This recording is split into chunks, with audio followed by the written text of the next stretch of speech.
Colorado made history as one of the first states to expand overtime protections for farm workers. Well, now Colorado is one of the first in that group to roll back the protections. Our Angeline McCall explains why Republicans and some Democrats say it wasn't working. It's a debate we've heard 5 years ago in 2021, now again in 2026. Seemed like a thoughtful, reasonable approach to find a bit of a compromise. Republican State Senator Cleve Simpson sponsored Senate Bill 121. It reduces previous overtime regulations set for farm workers just 5 years ago. Look, I've said this very publicly, that I would not have run a bill like this if I thought on balance it hurt the ag workforce. Overtime currently kicks in for farm workers at 48 hours per week. This bill raises it to 56 hours. It passed by one vote in the House, as some Democrats voted with Republicans to overturn the 2021 overtime expansion rules. Let's be very clear, this was Democrats who joined Republicans, some Democrats who joined Republicans to be able to take away a right and single out a group of people. Alex Sanchez with the nonprofit Voces Unidas says this is less about helping farmers and providers than laborers. It goes decades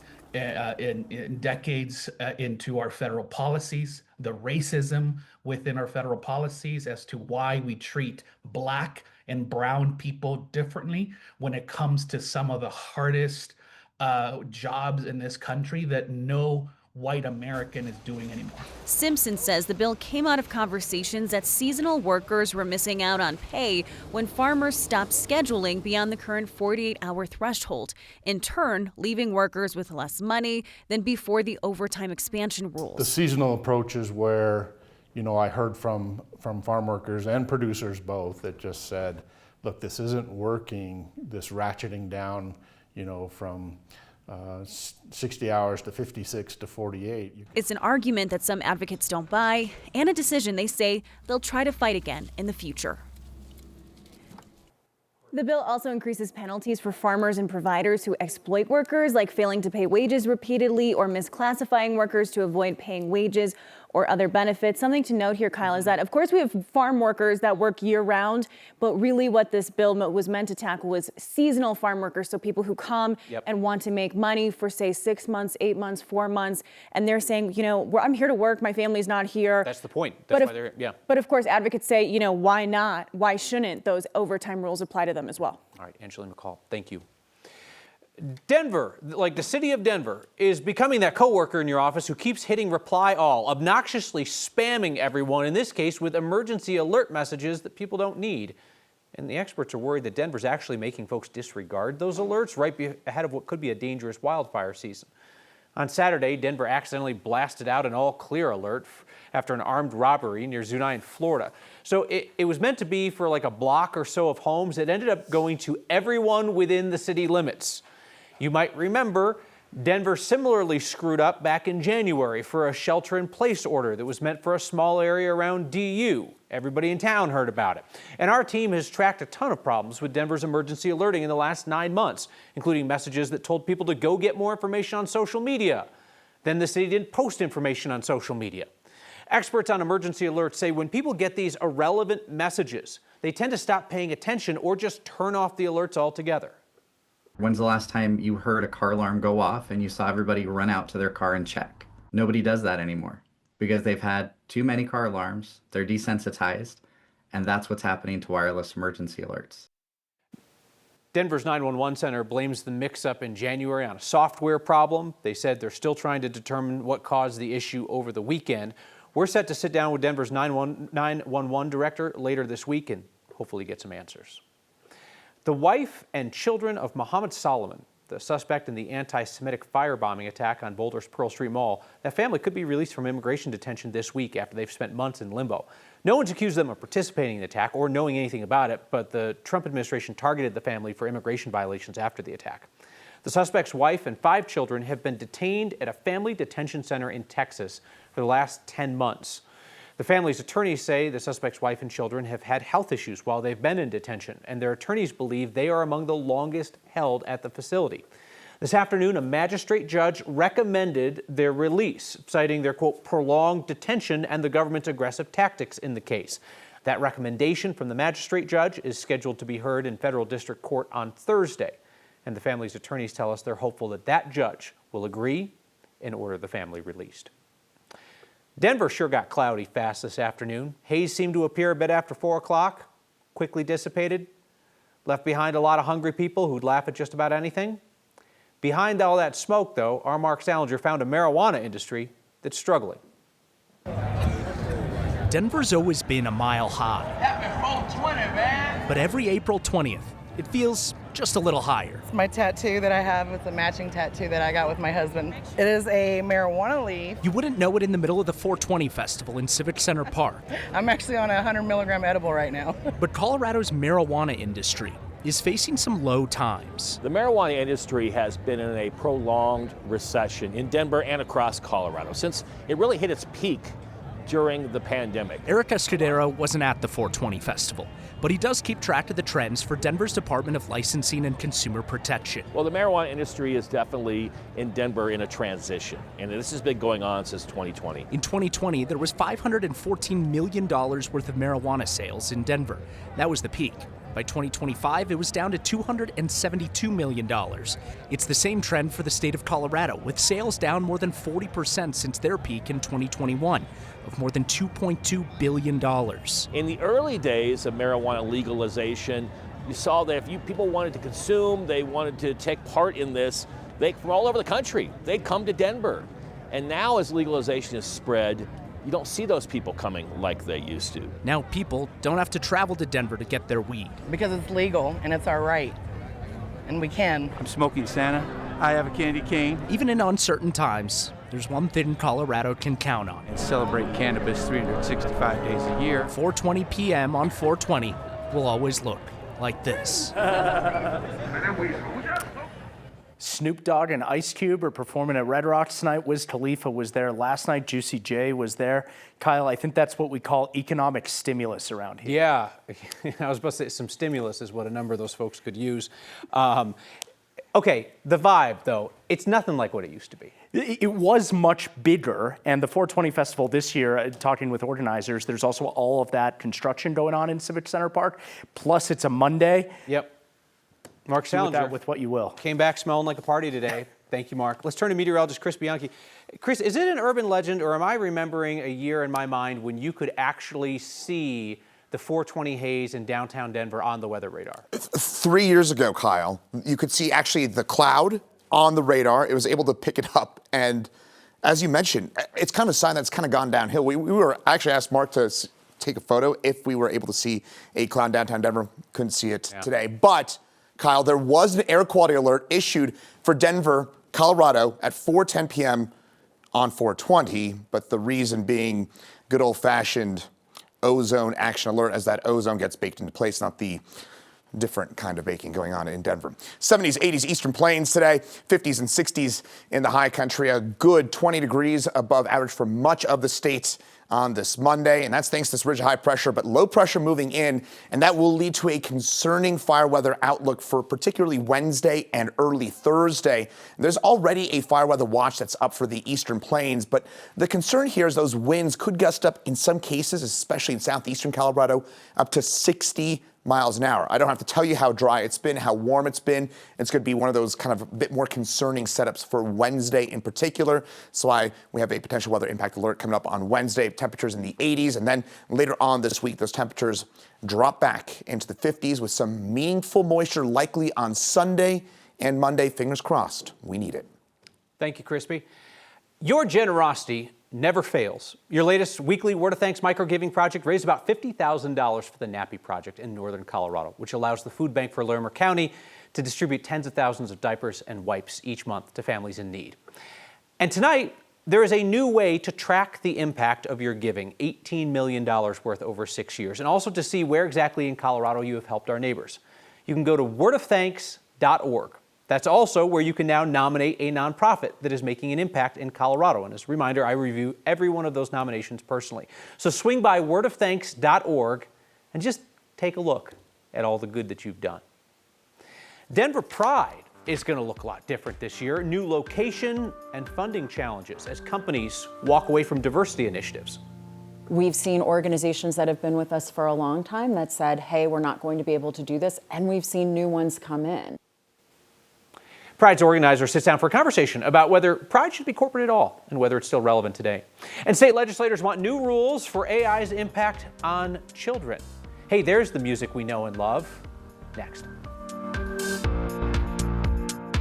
Our next conversation tonight is with the Coloradan in charge of Denver Pride. Denver's Pride celebration in June is at a crossroads. Displaced from Civic Center Park and Colfax due to construction, operating with less than half the corporate support that it had before the Trump administration, and many businesses turned away from DEI programs. Denver Pride this year will be scaled down from 2 days to 1 and held on 16th Street. I sat down today with Kim Salvaggio, the CEO of the Center on Colfax, which organizes the event. This year feels better. It's not to say that those big corporations have come back. It's that I think we're getting more connection with maybe some more local ones, even smaller donations. Those add up to big dollars sometimes. How do you view the tension between the idea of Pride born of protest now with corporate sponsorship, right? Like it takes money to put on events, but at the same time, there's that aspect of like this act of resistance brought to you by, and that's weird. There's a social responsibility for us in who we take money from. We did a lot of community listening and came up with a vetting process for anybody that offers us money, which we have community members on that committee to help us determine, is this person offering us money? Are they aligned with the LGBTQ community? Are we aligned? Are they aligned with our mission, which is to engage, empower, and advance the livelihood of LGBTQ people in Colorado? That vetting process is something we take very seriously. Could we run Pride without corporate sponsors? No, we couldn't. We've seen around the country a number of cities, for one reason or another, lose their Pride Fest, step away from their Pride Fest, right? Knoxville, Tampa, Tucson. They had a very old event there in Tucson. Is Pride still relevant in the way that it was in years past? And how is Denver going to hold on to it when other cities lose it? It's a great question, and I think it's actually one of the ones I get asked more than not, is Pride still relevant? So 52 years ago, Denver Pride started. And the mission when Pride started, not just at Stonewall, but here, was about our civil liberties, it was about our freedom, and it was about us living authentically who we are. That, to me, is just as true today as it was 52 years ago. We are still in a place in our country where we have over 400 pieces of active legislation that is against our LGBTQ community, specifically our transgender and youth. To me, Pride is more relevant this year than it ever has been. If that is the amount of legislation happening in this country to set the empowerment and the authenticity of our lived experience, we still need Pride. Pride is still a protest. It is still a celebration. It is still about our visibility as a community to come together. I am not willing for that to go anywhere. Not just for me. In our full 17-minute conversation, we get into some of the physical changes that are happening to Pride this year in Denver, and we also talk about the November ballot issues impacting the LGBTQ community. You can watch the full interview on the next YouTube channel or on 9news.com.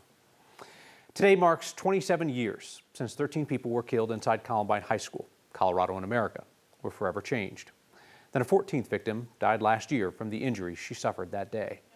For the last 10 years, Columbine students have taken part in a day of service to honor those lives, started by the Columbine High School community. And the day brings together students, staff, alumni, and volunteers to perform acts of kindness.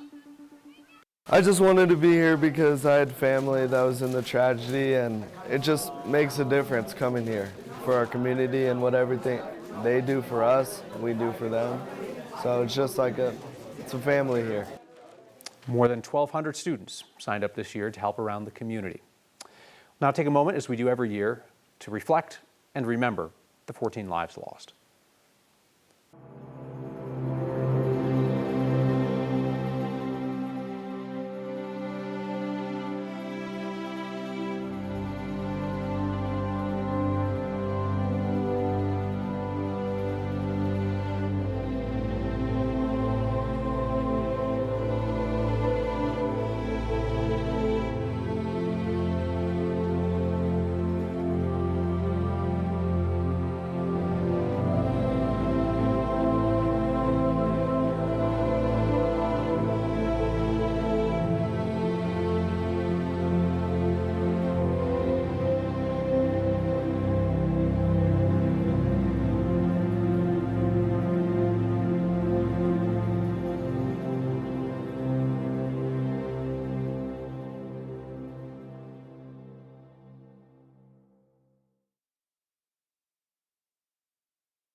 So last week we told you about the one deciding vote in Netherlands' race for mayor. They did a hand recount today, and the result did not change. Mayor Pro Tem Nicole Sterling is going to be the next mayor in that delightfully funky little town in Boulder County. After election night, current mayor Billy Giblin led by one vote. After 6 voters cured their ballots, like fixed issues post-election, as you're allowed to do, and Sterling was up by 1 vote. The automatic recount was done by hand this morning. Official results show that Sterling won 261 to 258. Colorado's legislators and state lawmakers across the country have struggled to put guardrails around the fast-growing artificial intelligence industry. Colorado's first-in-the-nation bill regulating AI has been stalled time and time again after pushback from the governor. Now, state legislators are trying to pass new protections against AI's harms, focusing on potential issues for kids and teenagers who talk to chatbots. Democrats have a bill moving through the state house that would add new restrictions on how AI chatbots interact with minors, especially in conversations around mental health and ideas of suicide. Under this bill, AI platforms would have to take certain steps if the platform thinks that a user is a minor, like regularly reminding them that they're talking to AI, not a human, directing them to mental health resources if they express an intent to hurt themselves, and preventing them from generating sexually explicit content.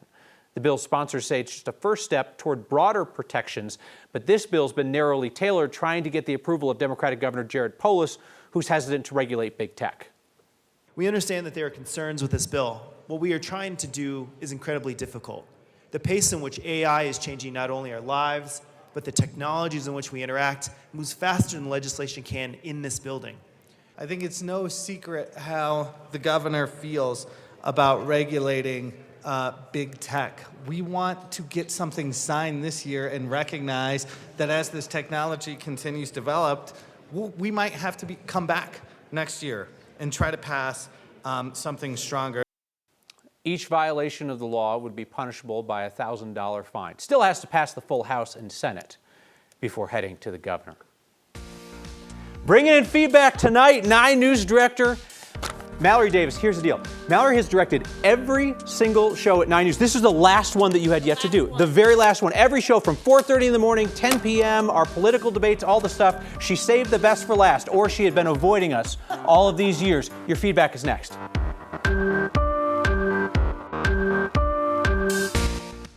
Feedback tonight from Heather in Vail, who writes, loved your interview with Kim Salvaggio. Heather says, I'm not part of the LGBTQ+ community, but can say that this kind of respectful dialogue is sorely lacking in segments of society, and it is appreciated. Well, I appreciate the note, Heather. And I appreciated Kim's willingness to tackle some of the tougher issues around Pride these days, like whether it remains relevant, what it is in terms of a protest or a celebration or some combination, and what role corporations have to play in that. This feedback via text. I came in from feeding the horses my wife had next on. I'll be filing for a divorce. Well, you sound like a real peach, but at least you help with the chores. See you next time.